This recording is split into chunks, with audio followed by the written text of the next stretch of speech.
abraçado na tua presença, meu Pai, glorificando e adorando o teu santo nome, Senhor, mais crente do que entrou, meu Deus.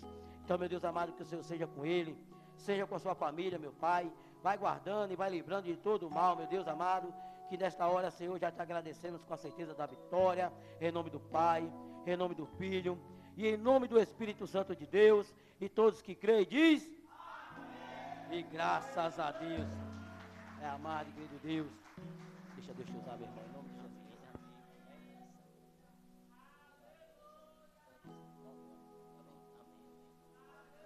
Meus irmãos, a paz do Senhor Jesus, é motivo de muita alegria estar na casa do Senhor para glorificar e exaltar o nome santo do Senhor. É visível, é bastante notório perceber que a presença de Deus se fez presente no nosso meio, se faz presente no nosso meio. Eu quero falar para a igreja, enquanto você dá glória daí, Deus começa a fazer. Enquanto você começa a glorificar o Senhor, Deus começa a trabalhar em seu favor. Enquanto a glória sobe, a glória desce. É na mesma intensidade. Da mesma maneira que você quer receber a presença do Senhor, é a mesma maneira que você deve dar glória para Ele. Você deve ter exaltação para Ele, porque Ele é digno de toda honra, de toda glória e de todo louvor. Meus irmãos, eu quero agradecer primeiramente a Deus por essa rica oportunidade. Também quero agradecer a pastora local, o pastor também por me conceder essa oportunidade. Que Deus possa abençoar a vida de cada um deles, não só do ministério dele, mas acredito que outros também que estão agregando no ministério do pastor. Que Deus abençoe a vida dele poderosamente. Meus irmãos, demais delonga, eu quero ler com vocês aqui. Abra sua Bíblia no Evangelho de Jesus Cristo. Assim escreveu Lucas, capítulo 5, versículo 17. Evangelho de Lucas, capítulo 5, versículo 17. Enquanto você procura,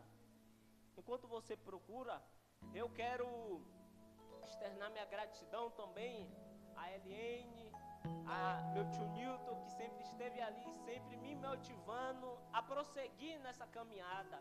Confesso a vocês, irmãos, que hoje, pela misericórdia de Deus, eu estou de pé, a base de Deus na minha vida, mas também eles que estiveram intercedendo pela minha vida, eles que sempre estiveram orando pela minha vida, sempre me dando conselhos espirituais mesmo, que me fez me erguer, me permanecer de pé. Tudo é para a honra e glória do Senhor. Os irmãos achou? Lucas capítulo 5, versículo 17. Eu vou ler. E aconteceu que um certo dia, enquanto eles estavam ensinando, estava ali assentado fariseus e doutores da lei, que tinha vindo de todas as aldeias da Galileia e da Judeia e de Jerusalém. E o poder do Senhor estava presente para o que, irmãos? Curar. E eis que um homem trazia uma maca, um homem paralítico, e eles buscavam meio de levá-lo e colocar diante de Jesus.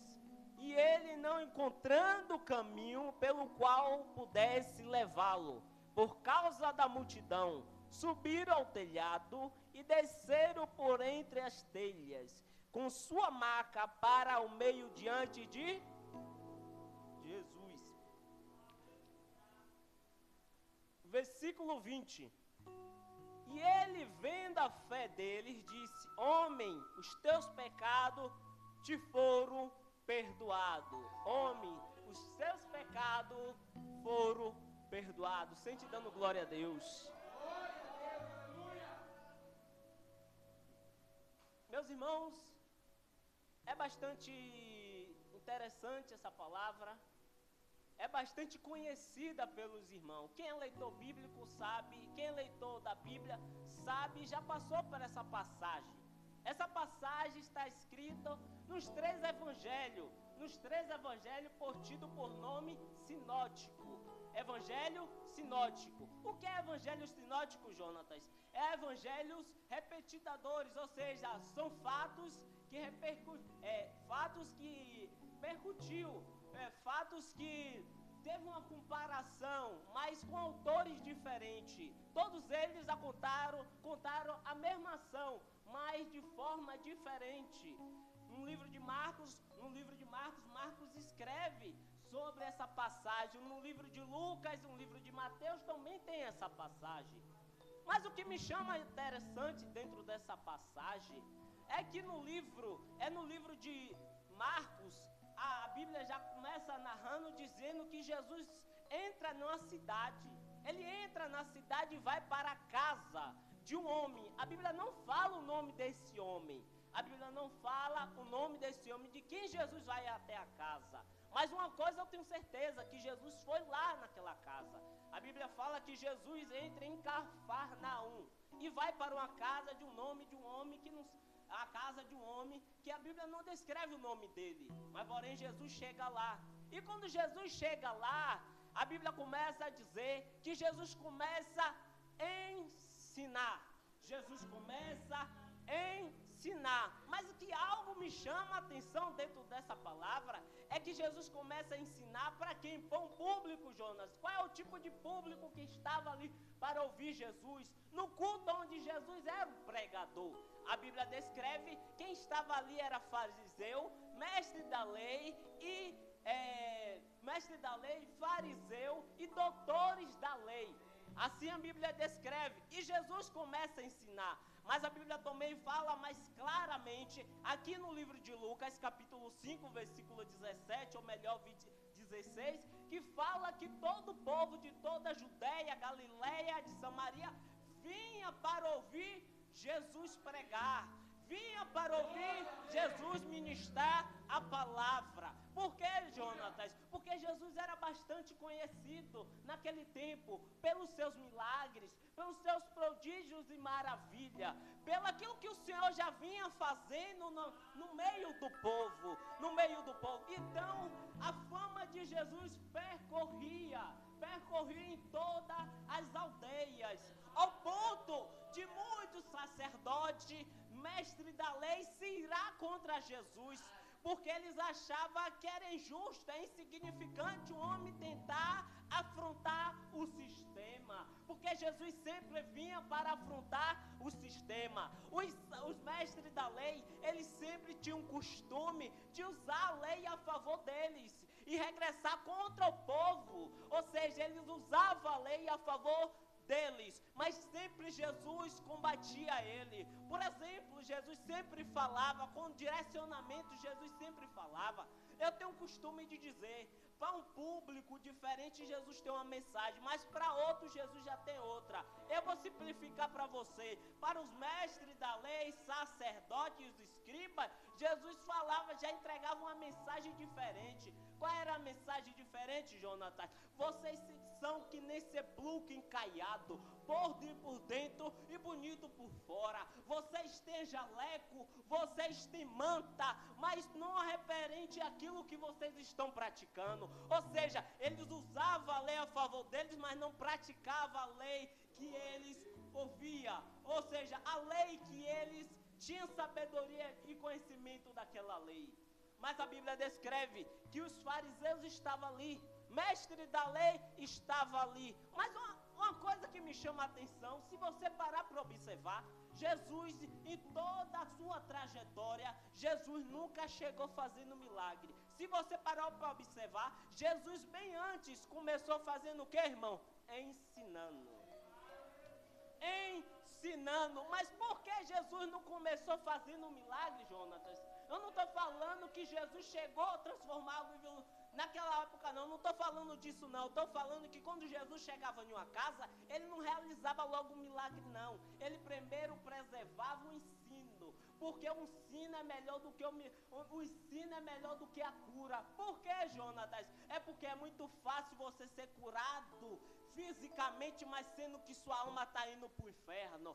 É muito fácil você sendo curado fisicamente, sendo que sua alma está destinada ao inferno. A preocupação de Jesus sempre foi em questão de salvar as almas. A questão de Jesus sempre foi de anunciar o reino dos céus sobre a terra.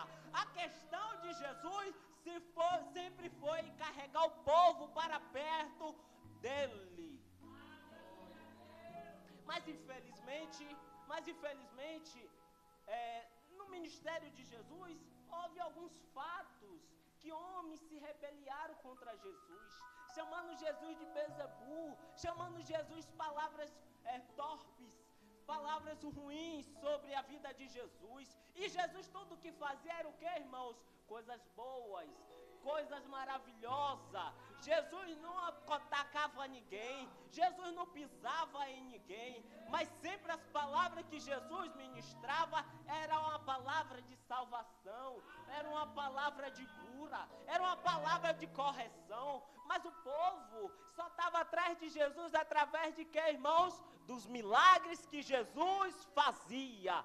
Não é diferente. Muitos estão lotando a casa, muitas das vezes, de Deus, atrás dos seus próprios benefícios, esquecendo do verdadeiro sentido que nós somos escolhidos. Qual é o verdadeiro sentido que nós fomos escolhidos? Para ser salvo, para estar perto do Pai, para ter a coroa da justiça, para ter a coroa e a salvação da parte do Senhor.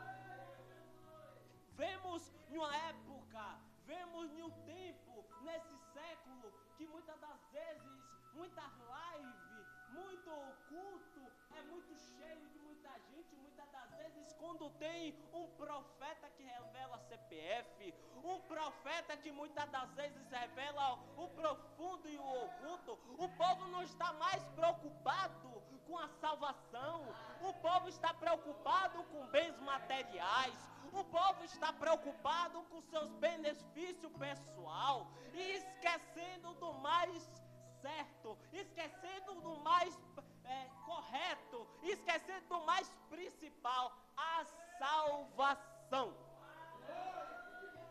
Eu quero falar para vocês que além de salvação, você também pode obter a cura da parte do Senhor. Mas sempre Jesus foi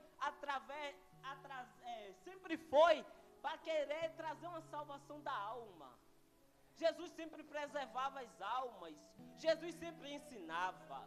E eu vou voltar para o texto, porque eu não quero sair da linha de raciocínio, não. E a Bíblia descreve que naquele momento os fariseus e mestres da lei estavam ali sentados. Observe, preste bem atenção. Eles estão ali, mas não estão praticando o culto. Eles estão ali, mas não estão no culto. É muito fácil você estar no culto, mas não está fazendo culto. É muito fácil você estar no culto, mas não está entregando o seu culto ao Senhor. Era assim os fariseus e mestres da lei. Estava sentado em uma cadeira ouvindo Jesus falar. E muitas das vezes eles eram tão principal que eles gostavam de sentar na frente para ouvir, mas a intenção deles era maligna, a intenção deles era suja, a intenção deles era pegar Jesus no erro. Para quê, irmão Jonatas? Para tentar incriminar e prender Jesus. A intenção dele era suja, mas Jesus, a Bíblia descreve, conhecendo os corações de cada um que estava ali, Jesus entendia, está no culto, mas não está no culto para adorar, está no culto para ver a falha do baterista, está no culto para ver a falha do tecladista, está no culto, mas está querendo ver a falha de quem está louvando. Cristo, ele não quer uma igreja que olhe os defeitos, ele quer uma igreja que exalte independente dos seus defeitos. Carabaia, ceia, decaia, ceia. E a Bíblia descreve que naquele momento, aquele povo estava ali, o povo estava sedento. Vamos se dizer que muitos que estavam ali estavam atrás de milagre, mas existia outro povo. Não vou generalizar todo mundo não, que todo mundo não está ali no culto só para querer milagre. Tinha outros que estavam no culto para cultuar o Senhor, para louvar o nome do Senhor, para adorar o nome do Senhor. Então, dentro disso, a palavra de Deus mesmo fala que naquele momento Jesus está pregando e os fariseus estão tudo ali. Já deu hipóteses para que você possa entender o contexto do texto. Aí a Bíblia descreve que naquele momento o cenário já vira para outro cenário. Qual outro cenário? Havia um paralítico. E esse paralítico, ele necessitava de uma cura. Ele estava à beira do caminho. Ele estava à beira do caminho. À beira do caminho. Voltando para que você possa lembrar, todos vinham da Judeia, da Galileia e de Jerusalém. Todos para ouvir Jesus. Mas por quê? E o paralítico estava na beira da estrada. Mas observe, muitos passaram pelo paralítico, a única coisa que eles fizeram foi o quê? Depositava uma moeda. Depositava uma moeda. Muitos passaram, olhavam para aquela situação dele e faziam o quê? Depositava uma moeda. Mas não trazia solução para a vida dele. Não trazia solução para a alma dele. Não trazia solução para a vida dele pessoal. Porque o que ele mais queria era cura. Mas o que o povo poderia dar era aquilo ali. O povo poderia dar aquela ofertinha. Não é diferente no tempo de hoje. Não é diferente no tempo de hoje. O povo procura benefícios próprios, mas muitas das vezes o que ele mais precisa é a alma ser curada. É a alma ser curada. Da carabaia ceia. A pior dor, irmãos, a pior dor é aquela que você sente por dentro e não tem possibilidade de curar. É aquela dor que você sente por dentro, mas não tem como fisicamente você colocar alguma coisa para cicatrizar, ou melhor, curar. É a dor da alma, irmãos. É a dor da alma. É a angústia no seu peito. Pronto. Eu vou levar para o outro contexto bíblico. A Bíblia fala que o próprio Jesus, ele antes da crucificação, antes de ser morto, antes de ser levado a Pôncio Pilatos, a Bíblia descreve que Jesus sobe ao monte chamado Getsemane. Jesus sobe ao monte para o que, irmãos? Orar. E já ele leva conjunto quem, irmãos? Pedro, Tiago e João. De 12 ele só carrega 3. De 12 ele só carrega 3. Aí a Bíblia descreve que ele sentia uma angústia no seu peito. E outros discípulos que estavam ali também sentiam angústia no peito. Jesus sentiu uma tal angústia dentro do seu peito. Aquela angústia tomou conta dele para mim. No meu aspecto. Aquela angústia tomou conta dentro do peito dele. Aquela agonia ele sentiu. Por que ele sentiu? Porque ele sabia que estava perto da morte. Ele sabia que estava perto de sofrer no madeiro. Ele sabia que estava perto de sofrer perante a Pilatos. Ele estava perto de sofrer, de ser castigado pelo povo, de ser apedrejado até mesmo pelo povo de julgaria. Mas voltando no contexto, aí a Bíblia descreve que Jesus, ele sentiu tudo isso. Ele foi orar. Ele fala para o Pai: Pai, se for possível, afaste de mim esse cálice. E o que isso tem a ver com nós, Jonatas? Muitas das vezes na nossa caminhada, a gente vai sentir uma angústia no nosso peito. Vai sentir uma angústia na nossa alma. Vai sentir uma angústia que muitas das vezes a vontade é: eu vou sair da igreja. A primeira coisa, pode estranhar, a primeira coisa que vai vir no seu peito quando essa angústia chegar, é você dizer assim, ó: eu quero sair da igreja, eu vou sair da igreja. Por quê? Porque o inimigo, ele se alimenta da sua fraqueza, do momento da sua vulnerabilidade, para tentar atacar as suas vidas, para tentar atacar de todos os modos. Eu vou dizer uma coisa para você, isso é certo. O inimigo, quando não consegue tocar na sua vida, ele tenta tocar no seu filho, ele tenta tocar na sua mulher, ele tenta tocar nos seus parentes, mas uma coisa eu tenho para te dizer, a Bíblia descreve no Salmo 91, que o Senhor deu ordem aos anjos, para que está no nosso derredor, para que está no nosso derredor,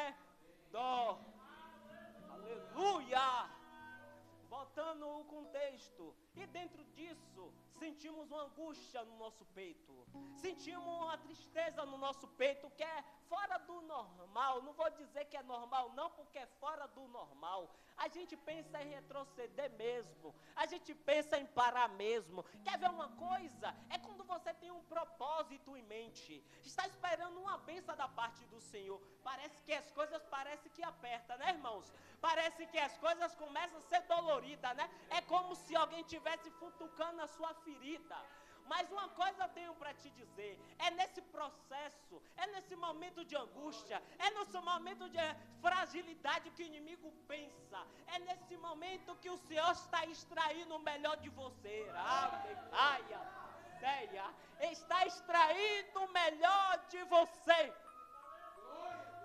Eu digo para vocês, a Bíblia descreve que também no livro de Êxodo, capítulo 14, a Bíblia descreve que o povo estava à beira do Mar Vermelho. Faraó estava vindo atrás. Faraó estava doido. Ele estava ansioso para pegar o povo que Deus tirou do Egito, o povo que Deus deu uma promessa.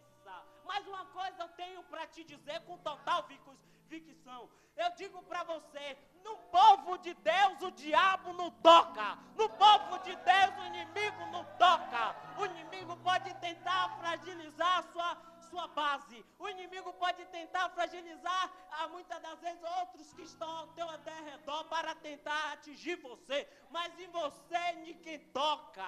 Você é menina dos olhos do Senhor.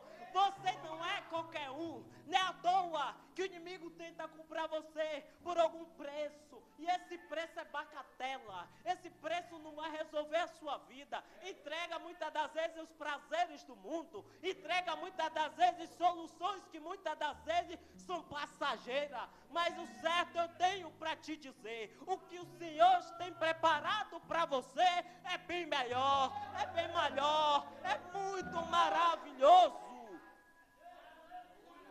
O povo está à beira do mar. O povo está sendo pressionado naquele momento. Faraó pensou assim, agora eu ganhei.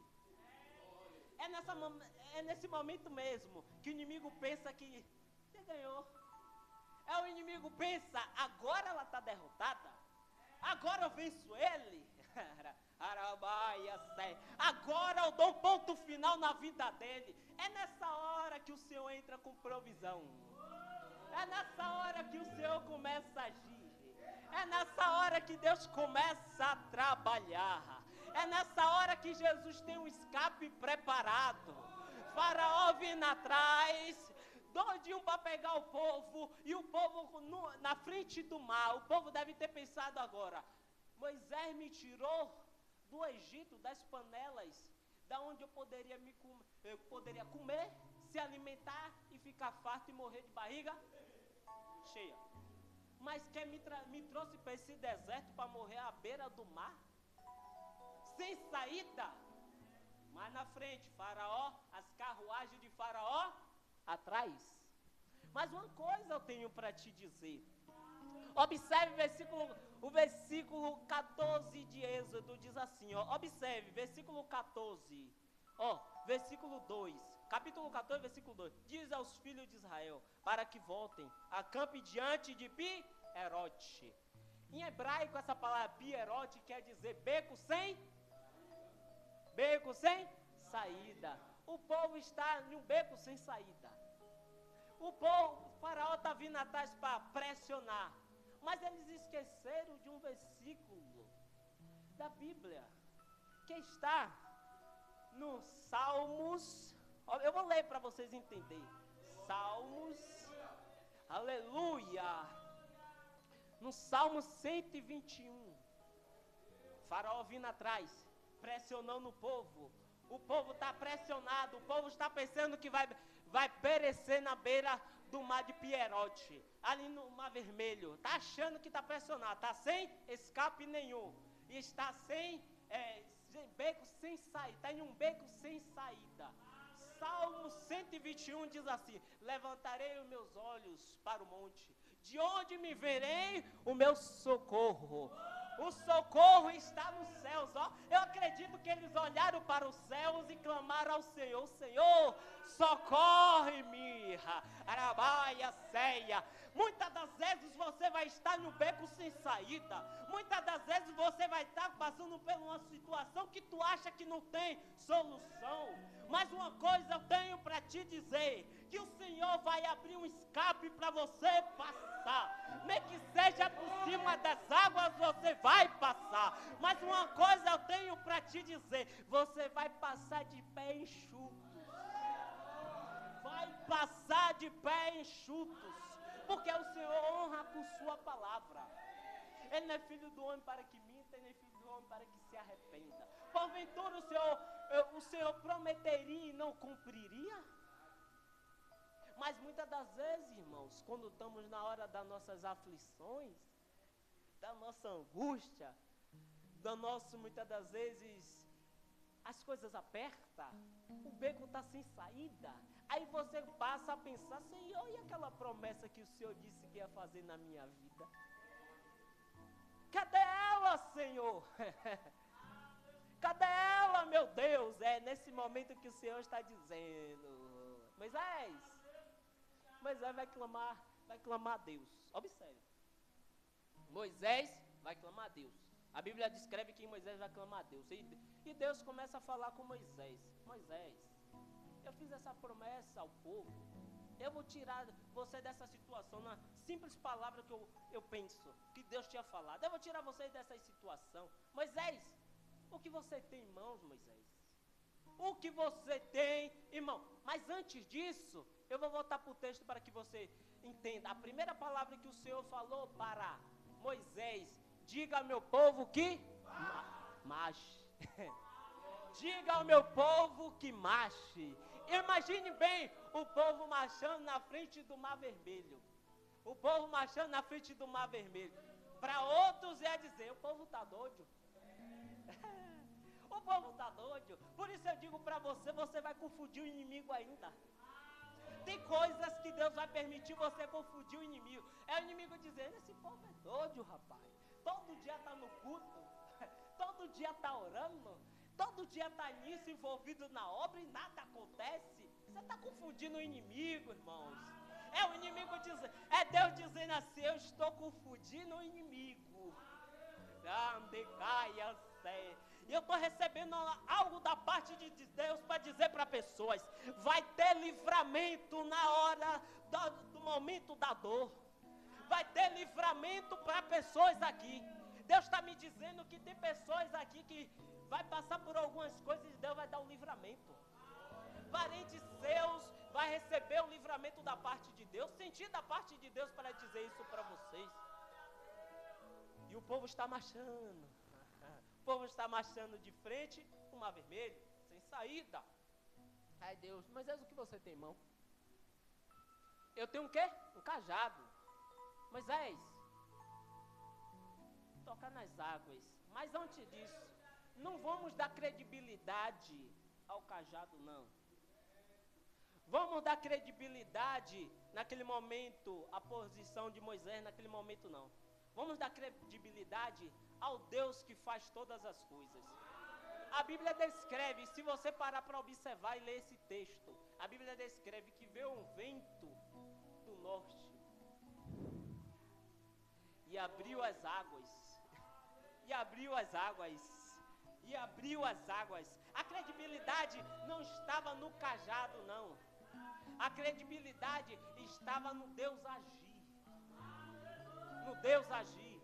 No Deus agir. Vivemos um momento que muitos estão querendo tirar a credibilidade do Senhor, do feito que o Senhor faz.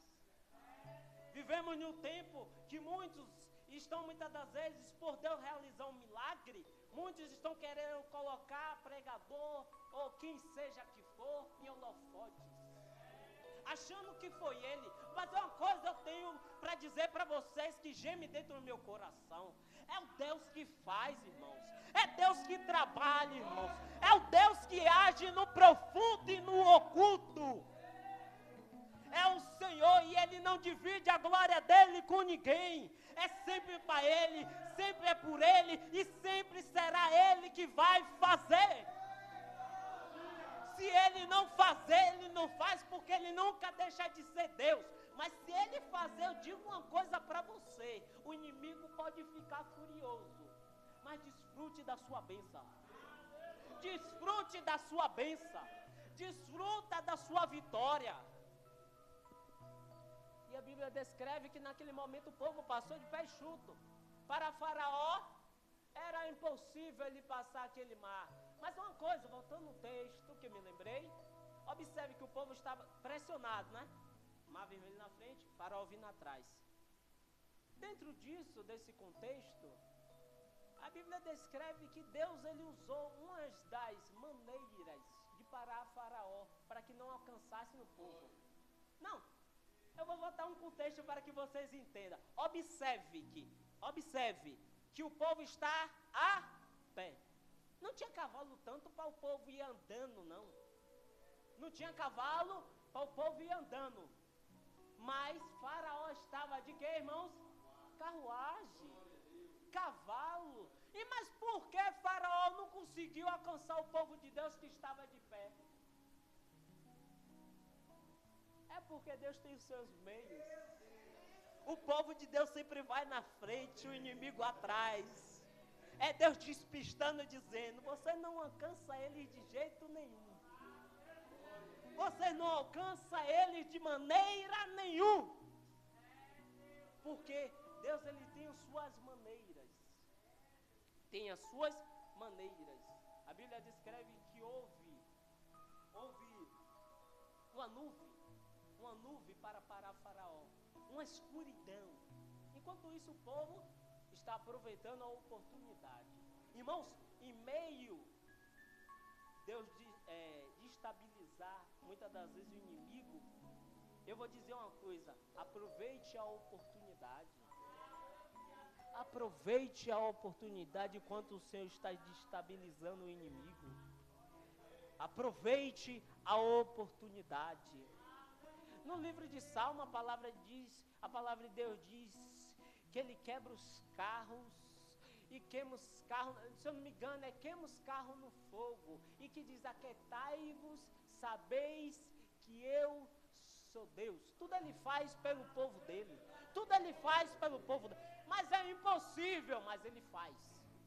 Mas para Deus mas para o homem é impossível, mas para Deus é questão de momento, é questão de segundo. Para Deus há alguma coisa impossível, irmãos?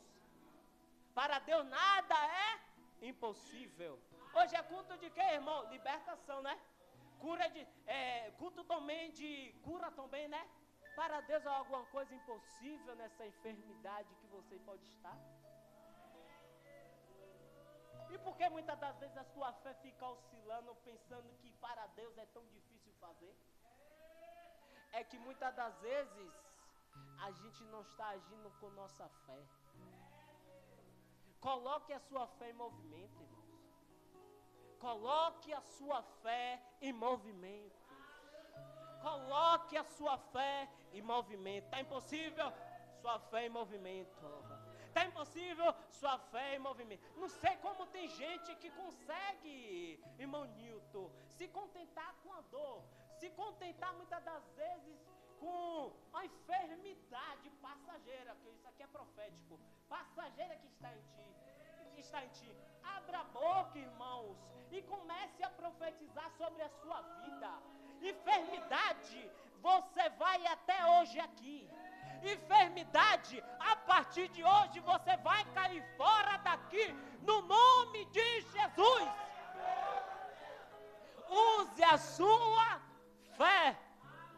Estou dentro do texto, estou dentro do contexto do texto.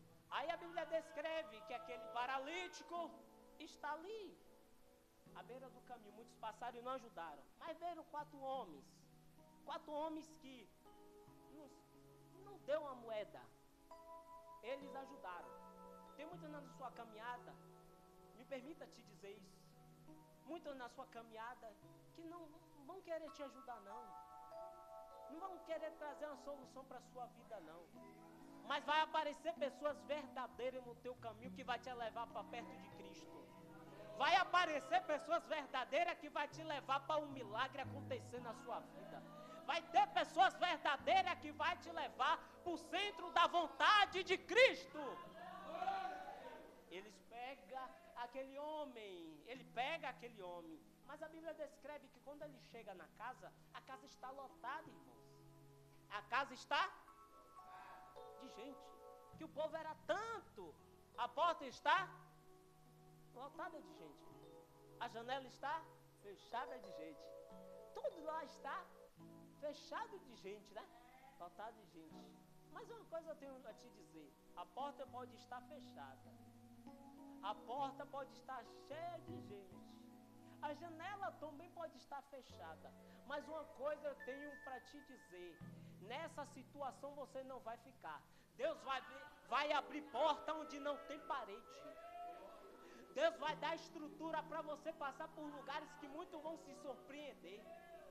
Eles acharam o que, irmãos? Uma brecha no telhado. Mas antes disso, eu vou colocar pela porta. Não conseguiram? Pela janela? Não conseguiram. Mas eles persistiram. Persistência. Não está conseguindo, não está dando certo. Persista, não desista. Persista e não desista. Tentaram colocar pela porta, pela janela, não conseguiram. Aí a Bíblia descreve que ele viu uma brecha no telhado. Levantaram aquele homem e colocaram pelo telhado. E a Bíblia descreve que eles desceram o homem no centro, até o centro de Jesus. Desceram o homem até o centro de quem, irmãos? De Jesus. Observe que é descendo que você vai encontrar o centro de... É descendo que você vai encontrar o centro de Jesus. Quer milagre, quer resposta, quer cura, desça até o centro de Jesus. Desça até o centro de Jesus. Desça até o centro de Jesus, que o milagre acontece. Isso aqui é para quem conhece Bíblia. Eles desceram até o centro onde Jesus estava pregando. Alguns textos no livro de Marcos, ou se eu não me engano, Mateus ou Lucas, fala que Jesus disse assim: homens de muita fé. Homens de muita fé. Observe, Jesus viu a fé do paralítico ou daqueles homens que desceram ele até o centro, o paralítico até o centro? A dos homens. A dos homens. Eu tenho uma coisa para dizer da parte de Deus, segura isso. Enquanto você está precisando de milagre, enquanto você está precisando de uma cura, seja um portador de milagre também. Como Jonatas, o irmão está precisando, ajude ele, porque através de você, Deus está vendo também a sua situação. É você ajudando o próximo e Deus te ajudando. É você ajudando o próximo e Deus trabalhando ao seu favor. Não pense que você vai ajudar o próximo e vai ficar de mão abanando, não, que Deus vai te ajudar também. E a Bíblia descreve que naquele momento, a primeira palavra que Jesus fala, a segunda, vamos se dizer, aquele homem foi: queres ser curado? Foi assim que ele falou? Jesus perguntou: queres ser curado?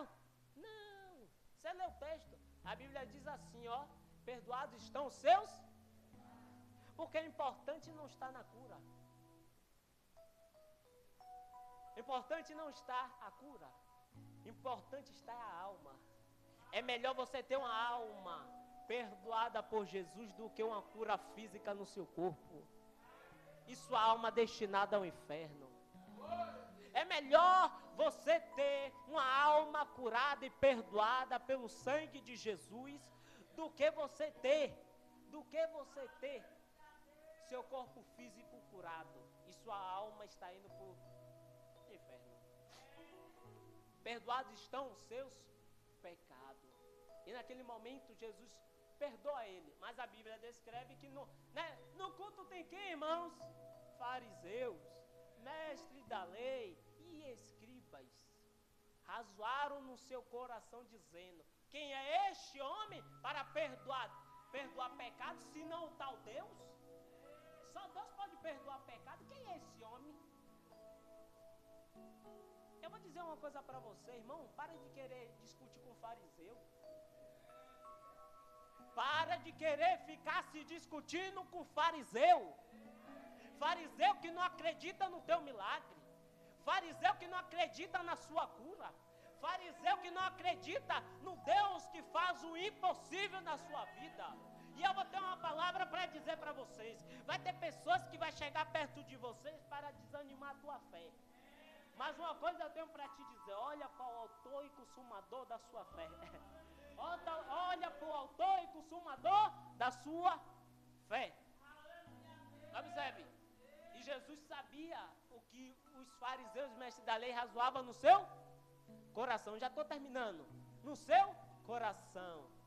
Aí ele, os fariseus, quem é esse que senão Deus que pode perdoar pecado?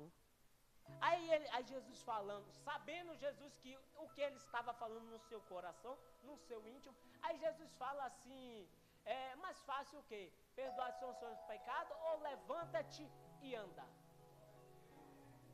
Jesus disse assim, como Jesus tivesse dizendo assim mesmo: além de eu curar a alma dele e perdoar os pecados dele, eu ainda vou curar fisicamente ele. Primeiro trabalhar de papai vai ser de dentro para fora. Tem pessoas que muitas das vezes entram na casa do Senhor procurando uma bênção, de uma resposta, procurando muitas das vezes uma cura, mas muitas das vezes a cura que ele precisa é na alma dele. A cura que ele precisa é espiritual. Tem pessoas que estão passando por algumas aflições. Mas por que Jesus trabalha, irmão Nilton, primeiro na alma, para depois trabalhar no físico? É porque Jesus não quer que você se sinta infeliz pelo que ele pode te dar. Porque é muito fácil você querer o que você quer e muitas das vezes necessita o que precisa. É muito fácil você querer o que você quer e necessitando o que precisa. O que precisa vai suprir muita coisa. O que precisa vai suprir muita coisa. Voltando ao contexto, a Bíblia fala em 2 Reis capítulo 4, havia uma mulher viúva. Aquela mulher tinha perdido seu esposo, que ela é viúva. Agora está perto de perder seus 2 filhos para os credores. Os credores vieram para querer buscar o dinheiro dele. Eles vieram para procurar a renda dele, mas ela vai até o profeta para falar a situação dela. Aí a Bíblia descreve que a primeira coisa que ele fala é o quê? O que tens em casa? O que tu tens em casa? Tenho somente uma botija de azeite. Tenho somente. Você pode até, muitas das vezes, não dar credibilidade por pouco que muitas das vezes você possui. Ou melhor, vou voltar. Muita gente não vai dar credibilidade pelo pouco que você possui no momento. No momento, observe.